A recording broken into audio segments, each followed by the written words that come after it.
Aujourd'hui, dans l'œil du CGP, nous allons tenter de comprendre pourquoi et comment investir dans les infrastructures avec Cédric Marc. Bonjour Cédric Marc. Bonjour Nicolas.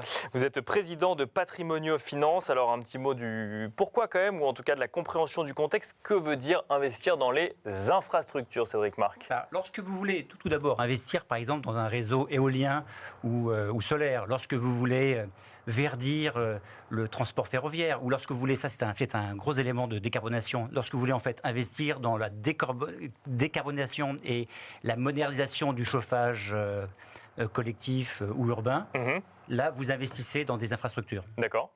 Alors, pour ma part, aujourd'hui, je voulais en fait vous sensibiliser sur l'intérêt d'investir dans les infrastructures pour 5 raisons. D'accord. La première, parce que vous le savez, il y a une demande énorme et compte tenu du changement climatique et je dirais, de cette transition digitale et du stockage des données. Il y a une demande quoi? Il y a une demande d'investissement, c'est ça? Il y a une recherche d'investissement énorme dans le secteur. D'accord. Énorme, énorme. Deuxième point, c'est que l'État a moins d'argent, donc le secteur privé doit se substituer à sa place, donc ça crée des opportunités. D'accord. Le troisième point, c'est que investir dans les infrastructures, c'est une opportunité exceptionnelle pour avoir des cash flows lisibles sur des actifs tangibles. Et puis, c'est l'opportunité aussi d'avoir, un actif qui est beaucoup moins volatile qu'un actif coté. Et enfin, c'est aussi l'occasion de pouvoir investir lorsque vous rentrez en début de récession sur quelque chose qui me paraît beaucoup plus sécuritaire. Le quatrième point, on en parle de plus en plus, c'est que lorsque vous investissez dans les infrastructures, le plus souvent, vous respectez les objectifs de développement durable.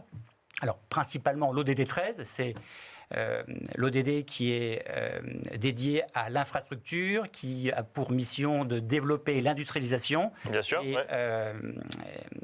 voilà. Et puis l'ODD 9 qui est aussi pour agir concrètement et d'une manière urgente contre le réchauffement climatique. Le cinquième point, vous suivez le cinquième point, et nous sommes dans une émission financière, c'est que investir dans les infrastructures, c'est rentable.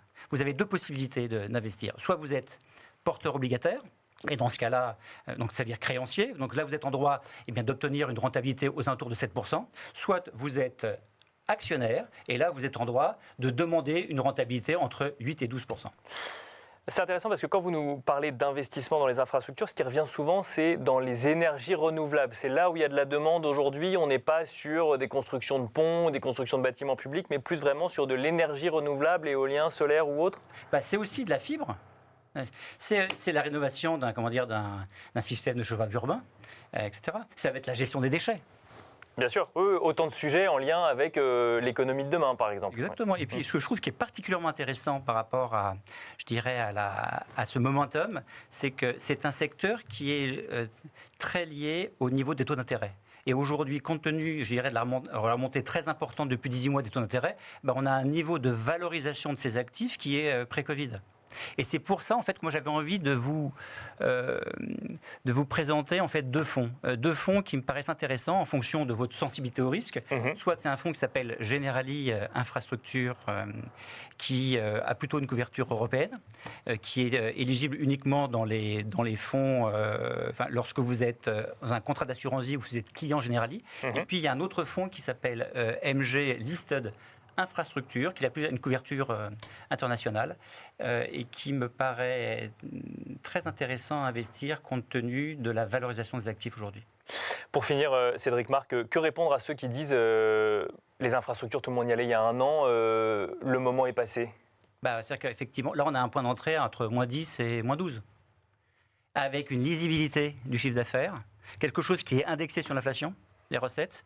Donc je trouve qu'il faut avoir le courage d'y aller.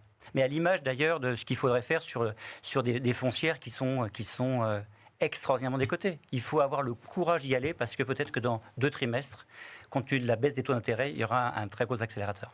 Merci beaucoup Cédric Marc de nous avoir accompagnés dans l'œil du CGP. Je rappelle que vous êtes président de Patrimonio Finance. Merci beaucoup. Et quant à nous, on se retrouve très vite sur Bismart.